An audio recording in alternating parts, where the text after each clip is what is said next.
मुलुंड येथील Phantom advisory कार्यालयाचे राम रेपाळे यांच्या हस्ते उद्घाटन। शिवसेना उपमुख्यमंत्री एकनाथ शिंदे गटाचे शिवसेनेचे महाराष्ट्र सचिव राम रेपाळे यांच्या हस्ते मुलुंड येथील फॅन्टम ॲडव्हायझरी LLP ह्या भव्य कार्यालयाचे उद्घाटन करण्यात आले।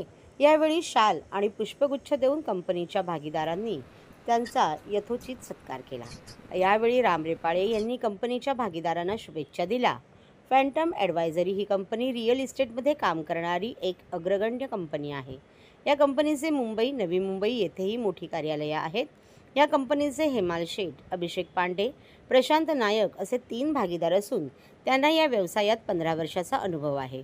नवीन इमारती बांधणे, जागा विकत घेणे, विकासकांनी बांधलेल्या सदनिकांची विक्री करणे, इमारतींचा पुनर्विकास अशी बरीच कामं रिअल इस्टेट संदर्भात ही कंपनी करते। सध्याचे सदनिकांचे वाढलेल्या किमती या सर्वसामान्य माणसांच्या आवाक्याच्या बाहेर गेले आहे। त्यामुळे त्यांना कल्याण बदलापूर अंतर करावे लागत असत। पण त्याच माणसांना मुंबईमध्ये परवडणारी घरं कशी देता येतील याचा विचार ही कंपनी भविष्यात करणार आहे। फॅन्टम ॲडव्हायझरी ही संस्था, ही कंपनी आमचे मित्र हेमल, प्रशांत आणि अभिषेक यांनी एक वेगळ्या दृष्टिकोनातून चालू केलेले आहे। आजच्या या कॉम्पिटिशनच्या युगामध्ये रिअल इस्टेटला एक आगळं वेगळं महत्त्व आहे आणि महाराष्ट्र राज्याचे नगरविकास मंत्री आणि नवीन UDPCR मंजूर करून ह्या बिझनेसला चालना दिलेली आहे।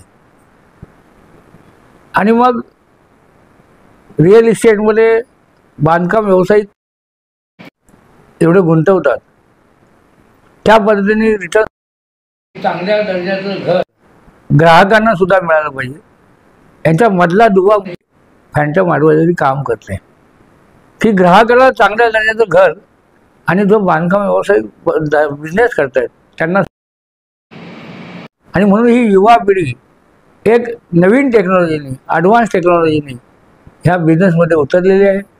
म्हणूनच मी माझ्या वतीने व महाराष्ट्र राज्याचे यशस्वी मुख्यमंत्री, आताचे विद्यमान उपमुख्यमंत्री आदरणीय एकनाथजी शिंदे साहेब यांच्या वतीने मी भरभरून शुभेच्छा देतो, मनापासून शुभेच्छा देतो। सध्या तर आम्ही जे इथे ओपन केलं ऑफिस, ते आम्ही जे आता नवीन सेल्स अँड मार्केटिंग घेतोय, म्हणजे जे आपण मुलुंडमध्ये किंवा अक्रॉस बॉम्बे आपले जे प्रोजेक्ट चालू होतात, जे डेव्हलपर्सचे प्रोजेक्ट चालू होतात, ते आपण as a sales and marketing घेऊ, त्यांना अंडरराईट करून आपण विकायला कसं विकू शकतो, काय प्रमाणाने विकायचं आहे, काय नवीन टेक्नॉलॉजी, कसं नवीन सेल्स करायचं आहे, काय स्ट्रॅटेजी बनवायचं आहे, ते विचार करून इथे जसं काय होणार ते आपण इथेच करणार आहे। डेव्हलपरवर मीटिंग, मग SRA करायचं आहे, म्हाडाचा प्रोजेक्ट करायचा आहे, न्यू रिडेव्हलपमेंट। आता मुलुंडमध्ये बघायला घेतले तर खूप रिडेव्हलपमेंट चालू आहेत।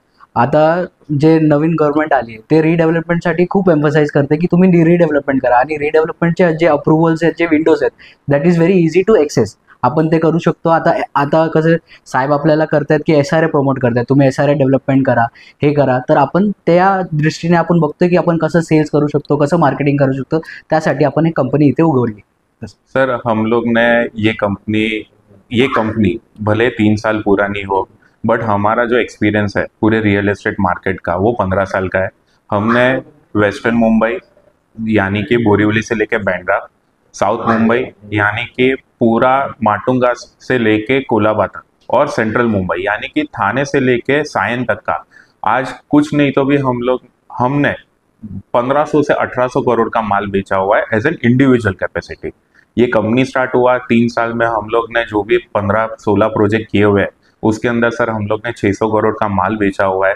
जैसे अभी साहब आए थे, रेपाले साहब आए थे, उन्होंने बोला कि जो महाराष्ट्र का जो सोच विचार है कि जो नए तरीके का जो आवाज़ देना है, लोगों को अपग्रेड करना है, लोगों का रहना, सर हमारा फोकस वो चीज़ों पे रहेगा कि हम बड़े क्लस्टर डेवलपमेंट कैसे कर पाए, हम जो छोटे छोटे घरों में रह रहे, चॉल्स में रह रहे, जिसको SRA बोलते हैं मुंबई में, SRA का रीडेवलपमेंट कैसे कर पाए, वो हमारा सर नेक्स्ट फोर्ट है। उसके अंदर हमें जाना है कि हम SRO वालों को भी एक अच्छे से अच्छा रहने का घर दे सके, प्लस उसके अंदर जो नए कंस्ट्रक्शन होंगे, जो नया नव निर्माण होगा सर, उसके अंदर भी हम बैलेंस रखें कि कभी कभार ऐसा हो जाता है कि सर एसआरए वाले को 300 कारपेट का घर मिलता है, बट नए वाले जो जहाँ रहने जाते हैं उनको 3-3 हजार कारपेट का घर मिलता है। सर ये इम्बैलेंस को कितना कम कर सकते हैं, ये हमारा सर फोकस रहेगा। कि सब लोग बोलते हैं कि एक अफोर्डेबल घर बना रहे, अफोर्डेबल घर बना रहे, बट सर आज अफोर्डेबल घर हो चुका है, एक सवा करोड़ का घर हो चुका है। बट सर 1.25 करोड़ का घर खरीदने के लिए एक आदमी की एक आमदनी, एक फैमिली की आमदनी होनी चाहिए सर, वो 1 से 1.25 लाख रुपया, 1.5 लाख रुपया, जो सर थोड़ी मुश्किल लग रही है। आज एवरेज जो सैलरी चल रही है सबकी मिला के, तो आप बोल सकते हैं कि 50,000 60,000 की सैलरी अच्छी मिलती है सब लोगों को। तो सर घर जो है ना, वो 50-60 लाख वाले, 70 लाख वाले घर हमें बनाने पड़ेंगे, हमें वो मुंबई के अंदर लाना पड़ेगा वो घरों को। आज सर वो 50-60 लाख का घर किसी को चाहिए तो या तो जाना पड़ता है सीधा डोंबिवली, कल्याण जाना पड़ेगा, बदलापुर जाना पड़ेगा, या तो ये साइड पे सर पनवेल के तरफ जाना पड़ेगा, खारघर जाना पड़ेगा। बट अगर किसी को मुंबई के अंदर विद in the boundaries of BMC अगर किसी को लेना है, तो सर हमारा वही विजन है कि हम कैसे 70 लाख के घर, कैसे 50 लाख के घर with in the BMC boundaries हम लेके आए।